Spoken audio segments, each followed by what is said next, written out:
தெலுங்கு திரையுலகின் முன்னணி நட்சத்திரங்களான விஜய் தேவரகுண்டா மற்றும் ராஷ்மிகா மந்தனாவின் திருமணம் உதய்பூரில் உள்ள நட்சத்திர ஹோட்டலில் கோலாகலமாக நடைபெற்றது.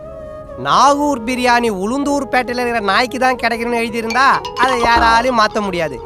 இதில் குடும்ப உறுப்பினர்கள் மற்றும் நெருங்கிய நண்பர்கள் கலந்து கொண்டனர். விஜய் தேவரகுண்டா மற்றும் ராஷ்மிகாவின் திருமண கொண்டாட்டங்கள் கடந்த 23ஆம் தேதி முதல் நடந்து வந்தது. அவங்க நம்மள மாதிரி நார்மல் பீப்புள் கிடையாது காய்ஸ், சொன்னா புரிஞ்சுங்க.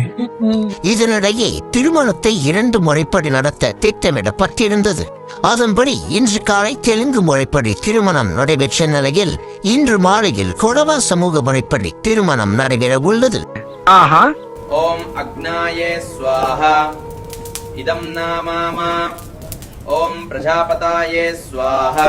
பல வருஷம் இவங்க 2 பேருமே ரிலேஷன்ஷிப் வந்துட்டு இருக்காங்க. கடந்த வருஷம் அக்டோபர் மாசம் இவங்க 2 பேருக்குமே திருமண நிச்சயதார்த்தம் நடந்து முடிஞ்சிருக்குது.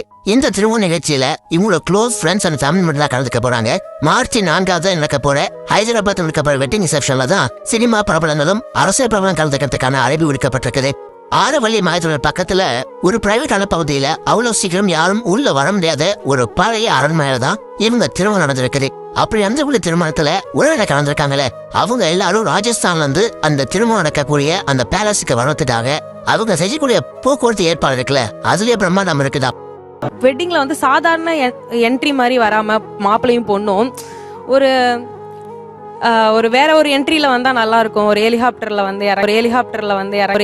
வந்து தனி விமானம் மூலமா தான் அந்த உறவினர் எல்லாருமே அவங்க தங்கியிருந்த அந்த ஹோட்டல் ரூம் ராஜஸ்தான்ல இருந்து அந்த இடத்துக்கு வந்து அவங்க ஃபிளைட்ல வந்திருக்காங்க.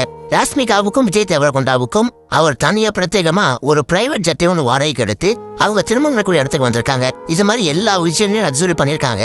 திருமண வரவேற்பு நிகழ்ச்சியில என்ன மாதிரி ஆடம்பரம் பிரம்மாண்டம் காத்திருக்கு அப்படிங்கறத வெயிட் பண்ணி தான் பார்க்கணும்.